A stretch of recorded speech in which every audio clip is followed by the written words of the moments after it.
Good day in the kitchen today again, and I'm going to be making a sourdough starter for bread. Now, we've had a number of loaves on Planet Vegetaria, from straight white loaves to whole grain loaves and mixed flour loaves. A sourdough, all of those have been made using yeast, and a sourdough starter uses effectively yeast that's in the air and in flour, so it's a wild yeast effectively. So you may have heard about San Francisco sourdough starters.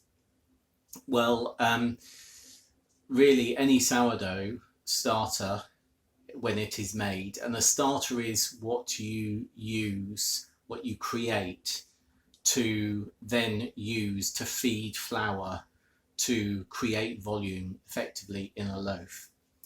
So a starter will be wherever, it'll be named after sort of wherever it is in the world. So a San Francisco sourdough starter will be in San Francisco. I know that sounds rather odd, but if you bring a San Francisco sourdough starter to the UK, after a period of time, it will take on the wild yeasts that are in the air and in the flour that you're using, and it will become the starter of sort of your home, if you like. So our starter is going to be, because we live in Hanwell, it will be like a Hanwell starter, sourdough starter. We're going to be using only 2 ingredients to make this starter. We're going to be using organic stone ground rye flour, and we're going to be using water that has been boiled in the kettle. So tap water that's been boiled in the kettle and then put into a glass jug and left uncovered for 24 hours. So it's not quite distilled water, but it is a lot of the sort of ozone and chlorine and that type of thing will have evaporated after that day. So those are the only things that we're going to use. Other people add other things to their sourdough starters. So it's sort of done to speed up the process. So if you imagine, often grapes are added, or yogurt, or apples. All of these things preferably are organic, because something that is organic will have more natural wild yeasts on the skin and in the fibre of that item. So we're not going to be doing that.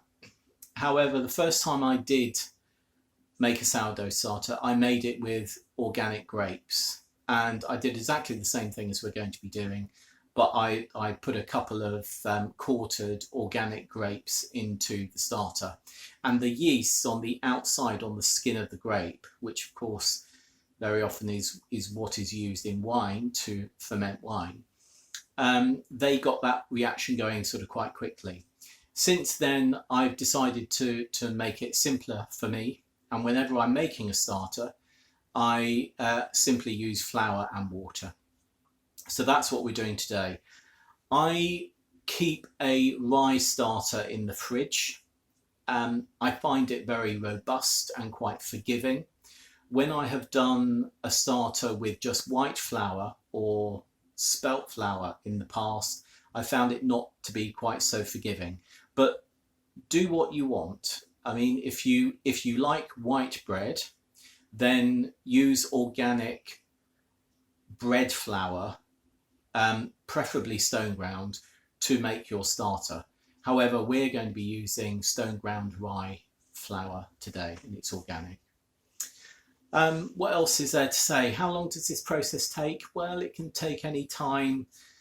From starting out, you might be baking a loaf of bread after 5 days, or you might be baking a loaf of bread after maybe 2 weeks. A lot depends upon the ambient temperature of where the starter is kept. If it's in cooler conditions, it will take much longer to start bubbling, which is what you want to happen, bubbling and sort of fermenting. if the conditions are warm, then it should be pretty quick.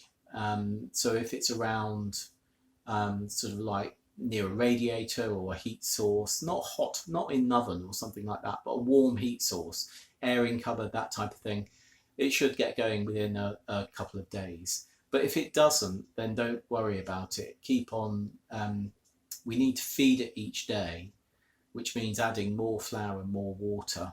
And then we get to a point where we have enough volume that we can actually take some of it off to make bread.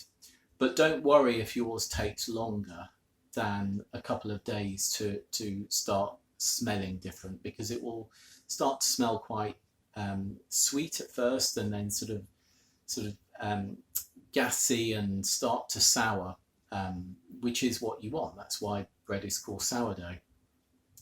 Now, sourdough bread is also thought to help people who are gluten intolerant or celiacs. Now, we're not experts in this at all, though I do know some people who have or believe they have wheat intolerances, and they find sourdough fine. However, it may work for you or it may not work for you. So, just see how it goes. Obviously, if you're a celiac and you are allergic to wheat, rather than having an allergy, rather than having an intolerance rather, then you need to sort of keep away from plain flour, from flour, effectively from wheat. Anyway, what else is there to say? I think it's I don't know. It's not. This isn't an exact science, and whatever you do, you will end up with a different starter, as I said, from me. Everything is based on people's surroundings, their home.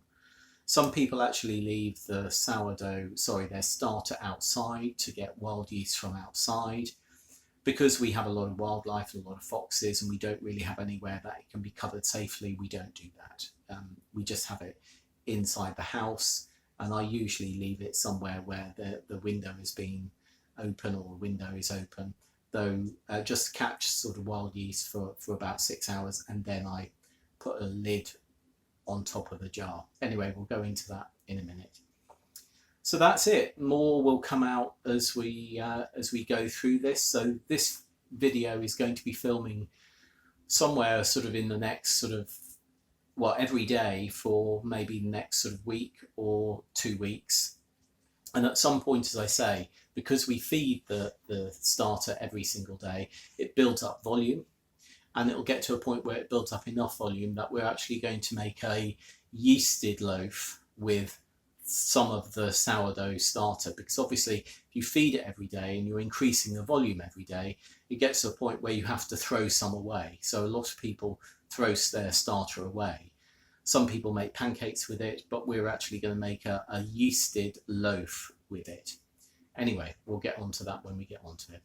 Now I'm going to show you the equipment that we're going to use, and the flour and the water.